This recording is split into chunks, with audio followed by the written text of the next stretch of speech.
Now that this little ape has entered my treasure vase, he'd better not think of the road to the west anymore. If he ever wanted to worship Buddha and acquire scriptures, he might as well turn his back, take up the wheel of transmigration, and seek Buddha's treasure in the next incarnation. We tell you now about that great sage, who found the vase to be quite small for his body once he reached the inside. He decided, therefore, to transform himself into someone smaller and squat in the middle of the vase. Finding it to be quite cool after some time, he could not refrain from chuckling to himself and saying out loud, "These monster spirits are banking on their false reputation. How could they tell people that once someone was placed inside the vase, he would change into pus and blood after 1 3/4 hours? If it's cool like this, I can live here for 7 or 8 years with no trouble." Alas!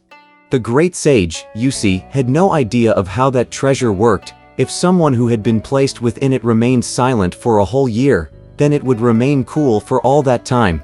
But the moment that person spoke, fire would appear to burn him. Hardly had the great sage spoken, therefore, when he saw that the entire vase was engulfed in flames. Fortunately, he was not without abilities. Sitting in the middle, he made the fire-repellent magic sign with his fingers and faced the flames calmly. After about half an hour, some 40 snakes crawled out from every side and began to bite him. Pilgrim stretched forth his hands, picked up the snakes, and with a violent wrench tore them into 80 pieces.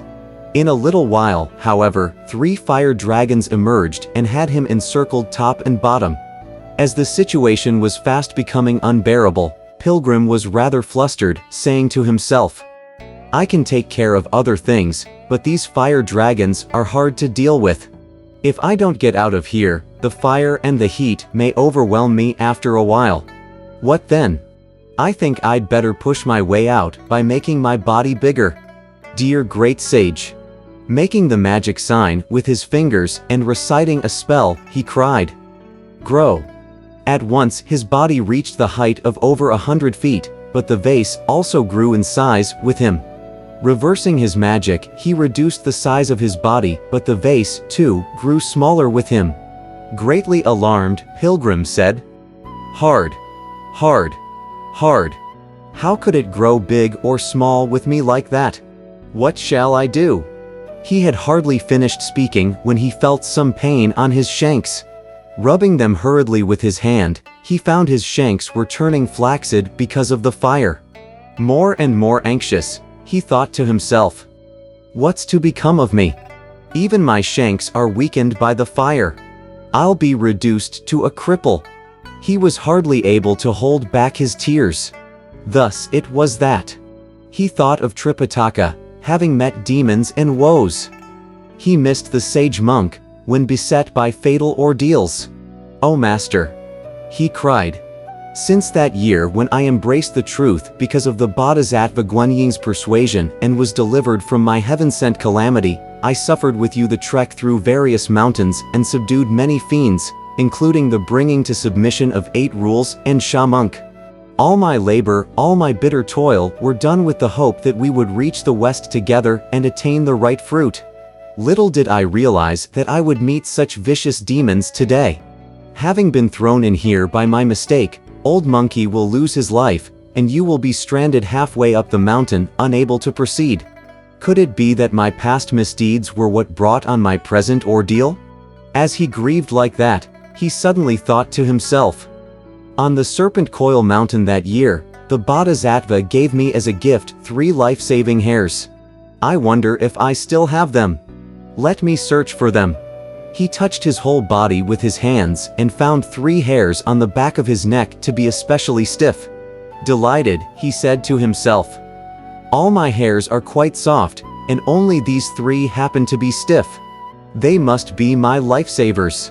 Clenching his teeth to endure the pain, he pulled off the hairs and blew on them a mouthful of immortal breath, crying, "Change." One of the hairs changed into a diamond drill, the second one into a strip of bamboo, and the third into a piece of cotton rope.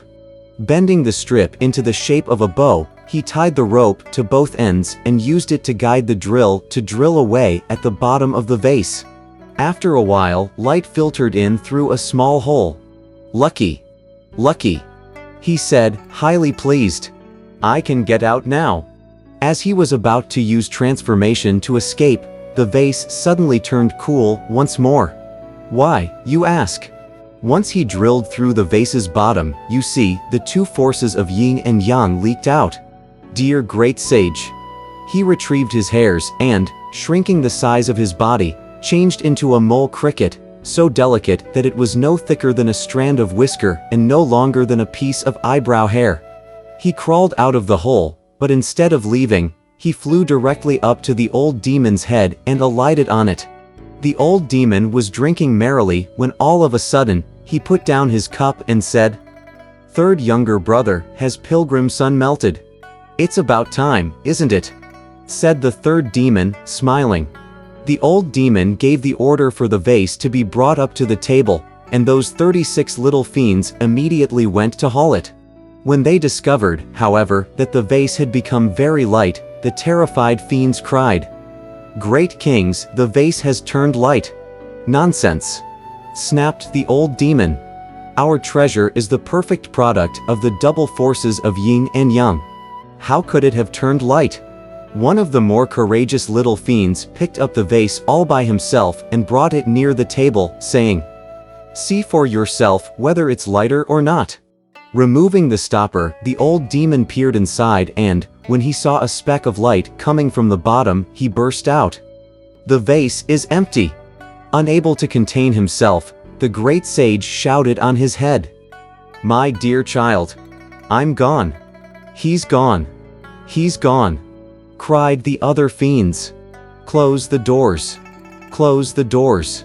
With one shake of his body, Pilgrim retrieved the clothes they took from him and, changing back into his original form, bounded out of the cave.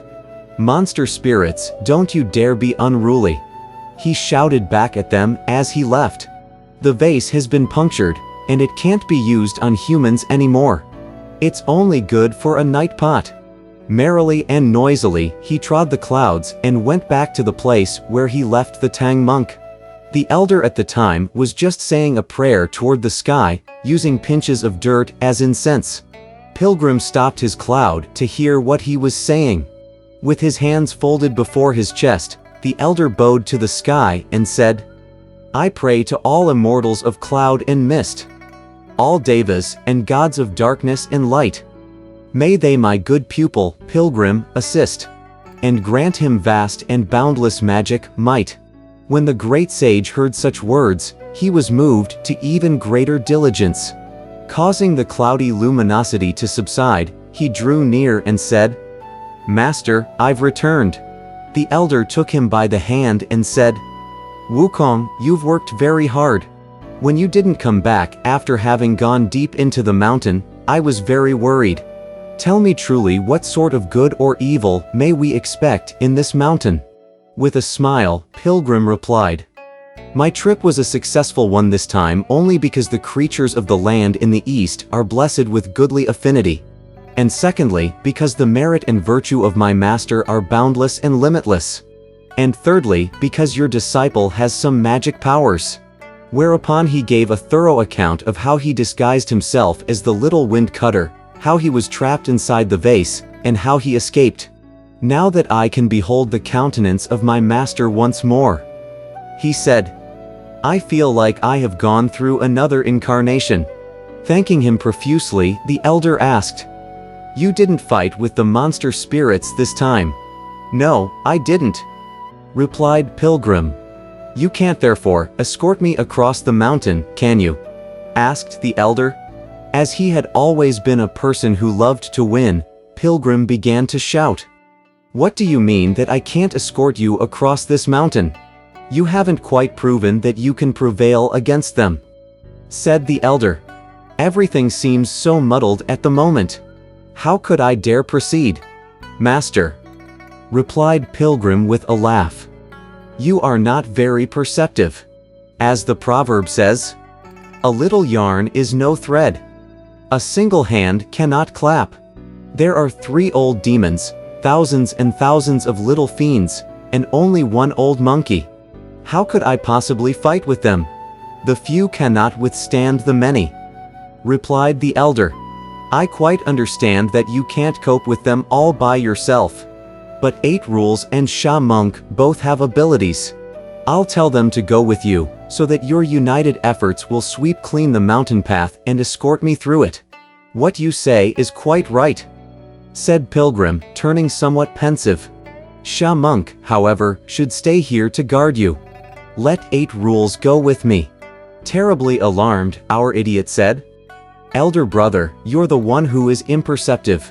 I'm rather crude, and I don't have much ability. Even when I walk along, I resist the wind. Of what use am I to you, brother?" said Pilgrim. "Even though you may not have great abilities, you are still another person. As the common folks say, even a fart is additional air. You can at the very least build up my courage." All right, said 8 Rules. "I hope you'll look after me a bit. When things become tight, don't play tricks on me.